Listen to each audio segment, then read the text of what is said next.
हमारी ring by stent का मतलब क्या है, किन लोगों को यह लगाया जाता है और इसे लेकर हमारी कौन कौन सी गलतफहमियां हैं। अगर मैं कहूं कि रिंग बाई स्टेंट क्या है, यह एक मेटलिक ट्यूब होती है जिसे हमारी रक्तनली में जहां ब्लॉकेज हुआ है वहां डालकर रक्तनली की खुलापन या रक्त प्रवाह को सामान्य रखा जाता है ताकि हमारे सीने का दर्द कम हो जाए। तो हमारे पास दो तरह के रिंग स्टेंट पूरी दुनिया में उपलब्ध हैं। एक है ड्रग एल्यूटिंग स्टेंट और दूसरा है बियर मेटल स्टेंट। सीधे शब्दों में कहे तो एक में दवा मिली होती है और दूसरे में दवा नहीं होती। पूरी दुनिया में 2000 साल से पहले बियर मेटल स्टेंट का ही इस्तेमाल होता था। वर्तमान में ड्रग एल्यूटिंग स्टेंट का इस्तेमाल किया जा रहा है। स्टेंट के भी अलग अलग जनरेशन होते हैं। First generation, second generation, third generation या newer drugs. First generation stent थे साइफर और टैक्सस, जो 2000 के आसपास हमारे लिए उपलब्ध थे, अब नहीं मिलते। सेकंड जनरेशन ड्रग्स जो अमेरिकन कंपनियों के बने होते हैं, आप सब जानते हैं, वे हैं एबॉट कंपनी, मेडट्रॉनिक या बॉस्टन साइंटिफिक के बने स्टेंट जो हमारे देश में कभी नहीं बनते और बाहर से इंपोर्ट किए जाते हैं। तीसरे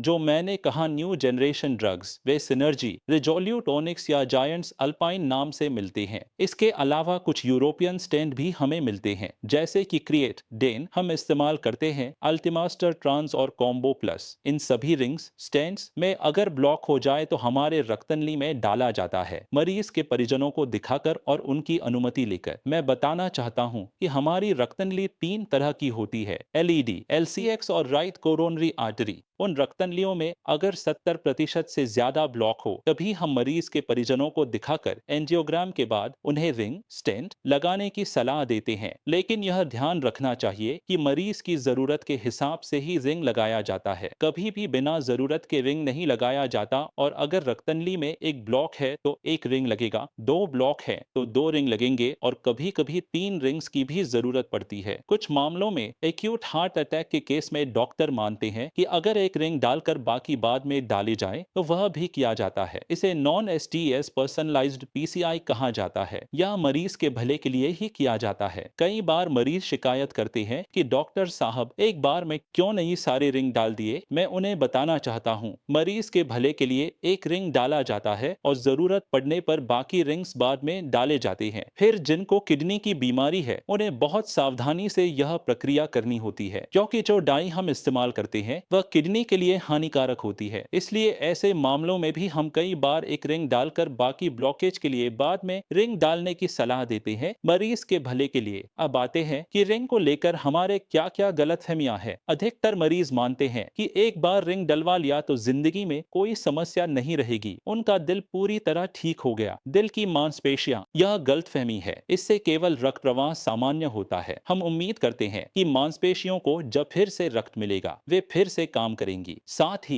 एक बार रिंग डलवाने का मतलब यह नहीं कि फिर कभी ब्लॉक नहीं होगा। रिंग जितना आशीर्वाद है उतना ही अभिशाप भी हो सकता है। यह विदेशी वस्तु है जो आपके शरीर में डाली जाती है। यह आपके शरीर में सूट करेगा या नहीं यह केवल शरीर ही बता सकता है ना। जैसे हम रिंग डालते हैं वैसे ही आपको उसकी देखभाल करनी होगी। जैसे गाड़ी की सर्विस कराते हैं वैसे ही हमें भी अपनी देखभाल करनी होती है। आपको नियमित रूप से दवाइयां लेनी होंगी। डॉक्टर की सलाह अनुसार अगर आप धूम्रपान करते हैं तो धूम्रपान छोड़ना होगा। अगर आप ज्यादा चिकनाई वाला खाना खाते हैं तो उसे बंद करना होगा और लिपिड कम करने वाली दवाइयां लेनी होंगी ताकि एलडीएल या खराब कोलेस्ट्रॉल 100 के नीचे रहे। अगर आपको डायबिटीज है तो उसे नियंत्रण में रखना होगा। डायबिटिक डाइट लेनी होगी और ब्लड शुगर का स्तर 7 के आसपास रखना होगा। अगर आपको हाई ब्लड प्रेशर है तो उसे अलग अलग दवाइयों से कंट्रोल में रखना होगा। अगर आप स्मोकिंग करते हैं तो उसे पूरी तरह बंद करना होगा। तो फिर भी कुछ हद तक राहत मिलती है, लेकिन सब कुछ नहीं। यही इसका मतलब है। आपके हाथ में है कि आप सभी रिस्क फैक्टर्स कंट्रोल में रखें, उसके बाद ही कह सकते हैं कि स्थिति स्थिर रहेगी। इसके बावजूद भी कुछ कारणों से ब्लॉकेज हो सकता है, जिसे इंस्टेंट स्टेनोसिस कहते हैं, जो आमतौर पर 6 महीने बाद होता है। कई बार गलती से हाइपरप्लेसिया हो जाए तो रिंग के अंदर चर्बी जमा हो जाती है, जिससे धीरे धीरे बीमारी फिर से विकसित होती है और मरीज को पहले जैसे लक्षण महसूस होने लगते हैं, जैसे दर्द होना और आराम करने पर कम हो जाना। तब लगता है कि फिर से एंजियोग्राम चेक करवाने की जरूरत है।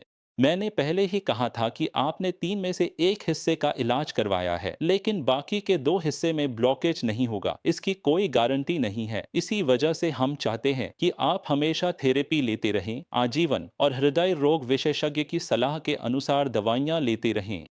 ब्लॉकेज के मामले में एक आम गलतफहमी है कि कई मरीज कहते हैं, सर मेरी रक्तनली में मेटल डाला गया है, या यह कहीं और चला जाएगा या हिल जाएगा, या वे नमाज पढ़ते समय आखिरी सजदा नहीं करना चाहते क्योंकि उन्हें लगता है कि अगर वे हिलेंगे तो यह हट जाएगा। मैं बताना चाहता हूं कि ऐसा होने का कोई मौका नहीं है। यह शरीर में बलून फुलाकर अच्छी तरह फिक्स कर दिया गया है, और आप जो दवा ले रही हैं वह भी इसी के लिए है। आप इसे लेकर मोटरसाइकिल चला सकते हैं, उड़ान भर सकते हैं, तैर सकते हैं, इन सब चीजों में कोई दिक्कत नहीं है। इससे यह अपनी जगह से हिलने डुलने का कोई सवाल नहीं है।